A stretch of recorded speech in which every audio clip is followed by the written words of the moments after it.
Hello students, आपण laws of motion हा topic study करत आहोत. लास्ट लेक्चरमध्ये आपण काय स्टडी केलेलं आहे? Acceleration. The rate of change of velocity is called as acceleration आणि त्याचं युनिट काय आहे तर मीटर पर सेकंड स्क्वेअर आहे. Then we discuss about positive acceleration.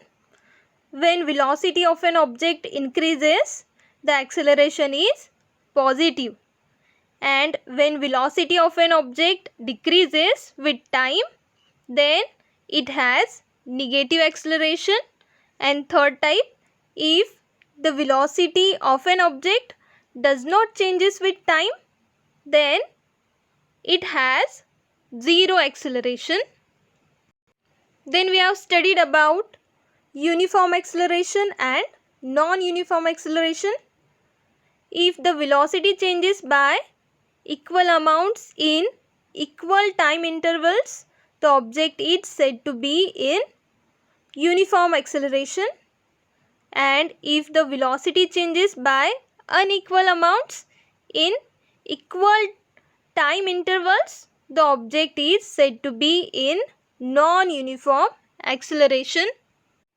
In this lecture, we'll discuss how to plot distance time graph for uniform motion.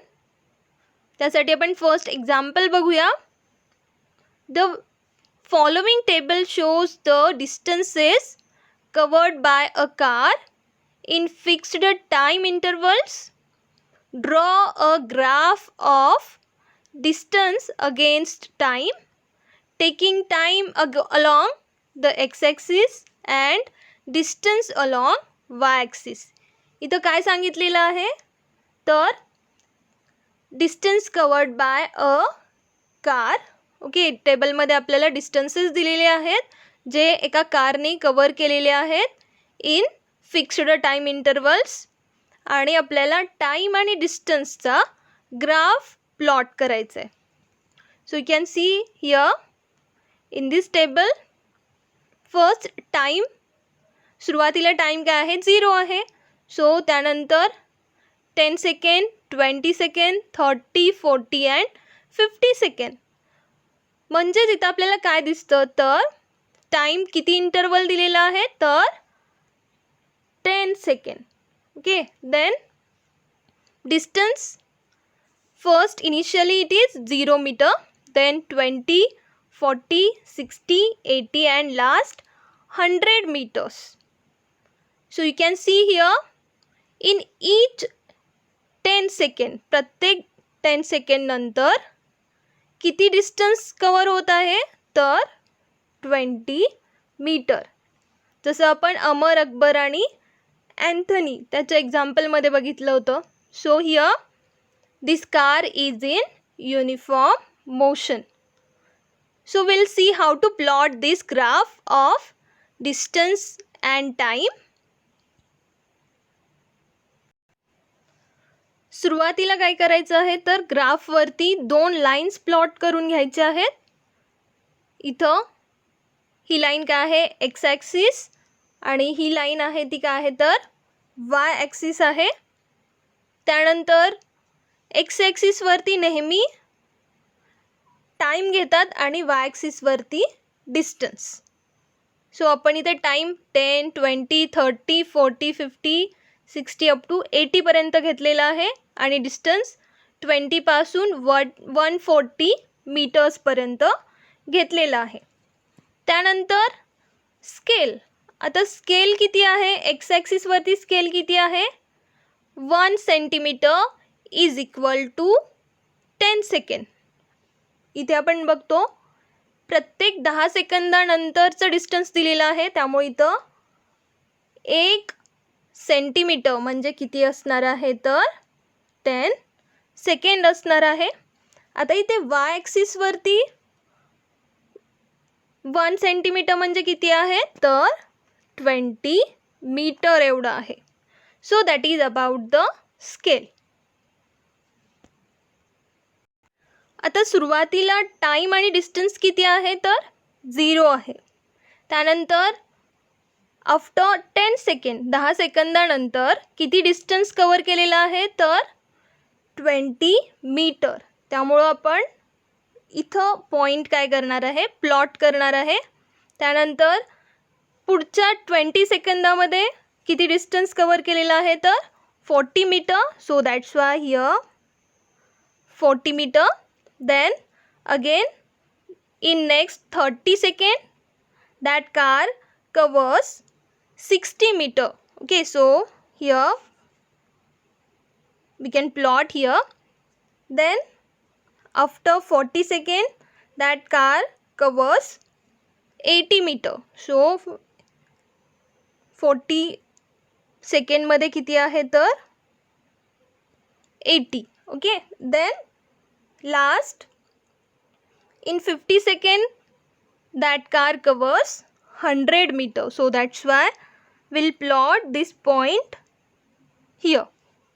आता हे जे points आपल्याला मिळालेले आहेत ह्यामधून जर आपण लाईन ड्रॉ केली so will get here like this. So will get a straight line.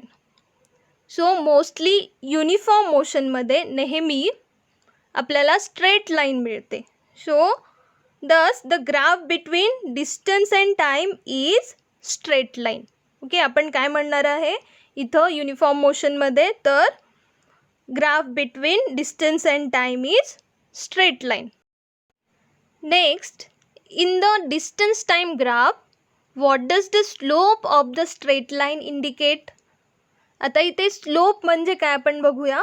जर आपल्याला डिस्टन्स आणि टाईम ग्राफ दिला असेल तर त्यावरून आपण त्या ऑब्जेक्टचं स्पीड कॅल्क्युलेट करू शकतो with the help of slope. मग आपण स्लोप कसा प्लॉट करू शकतो. फर्स्ट आपण इथे स्ट्रेट लाईन प्लॉट करून घेऊया जशी आपण मगाशी ड्रॉ केली होती. त्यानंतर you have to select 2 points randomly on this straight line. Straight लाईनवरती ह्या कुठलेही 2 पॉईंट्स रँडमली आपण सिलेक्ट करायचे आहेत जे आपण प्लॉट केलेले असतात.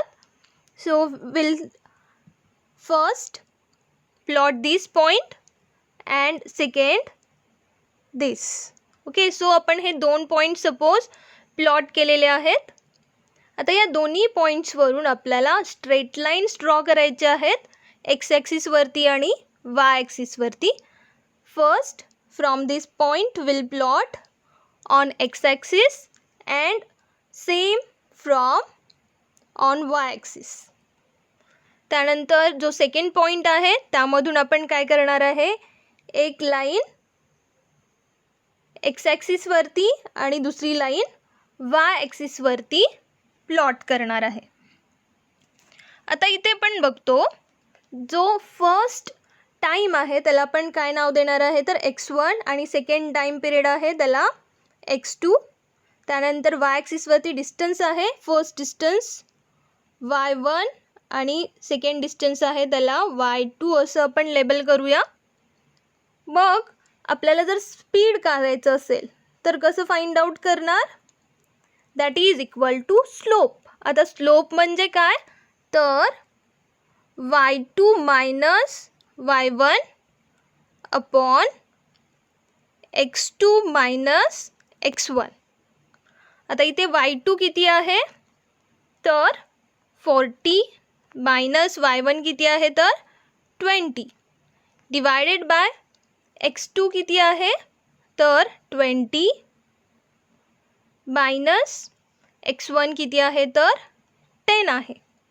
मग 40 मायनस 20 किती होईल तर 20 divided by 20 minus 10 that will equal to 10.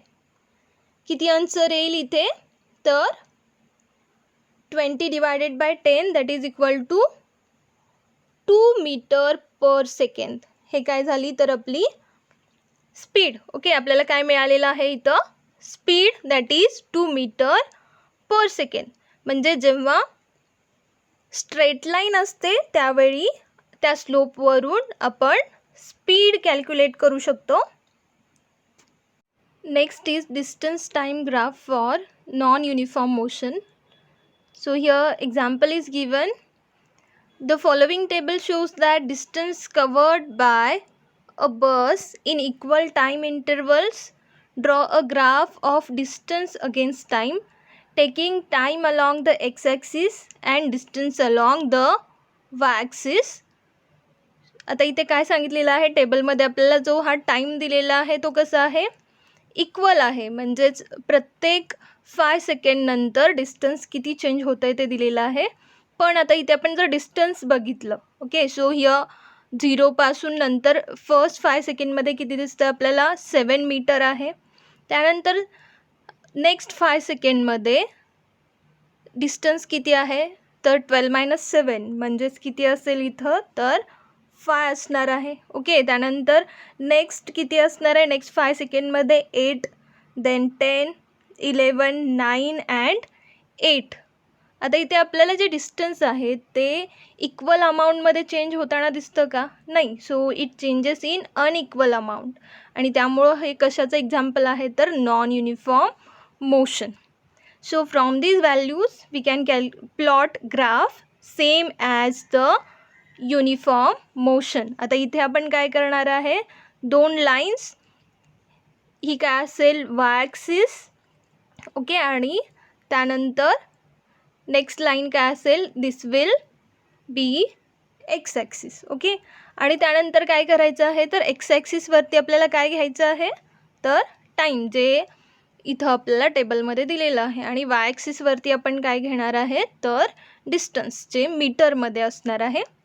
त्यानंतर आपण जेव्हा ह्या पॉईंट्सवरून ग्राफ प्लॉट करणार आहे, जसं आपण युनिफॉर्म मोशनमध्ये प्लॉट केला होता त्याप्रमाणेच, तर आपल्याला इथं काय मिळेल, तर स्ट्रेट लाईन न मिळता आपल्याला काय मिळेल, तर कर्वड ग्राफ आपल्याला बघायला मिळेल. त्याचा शेप कसा असेल, तर कर्वड असेल. Okay, instead of straight line. So that is about the non uniform motion. म्हणजेच नॉन युनिफॉर्म मोशनमध्ये आपल्याला ग्राफ स्ट्रेट लाईन नाही मिळत. ओके, त्याचा शेप कुठलाही असू शकतो. सो आज आपण काय बघितलं, तर how to plot graph of uniform and non uniform motion. त्यामध्ये युनिफॉर्म मोशनचा जो ग्राफ आहे तो स्ट्रेट लाईन असतो का, कारण डिस्टन्स हे इक्वल अमाऊंटमध्ये चेंज होत असतं, आणि नॉन युनिफॉर्ममध्ये ग्राफ हा स्ट्रेट लाईन नसतो. ओके, त्याचा शेप कुठलाही असू शकतो. थँक्यू.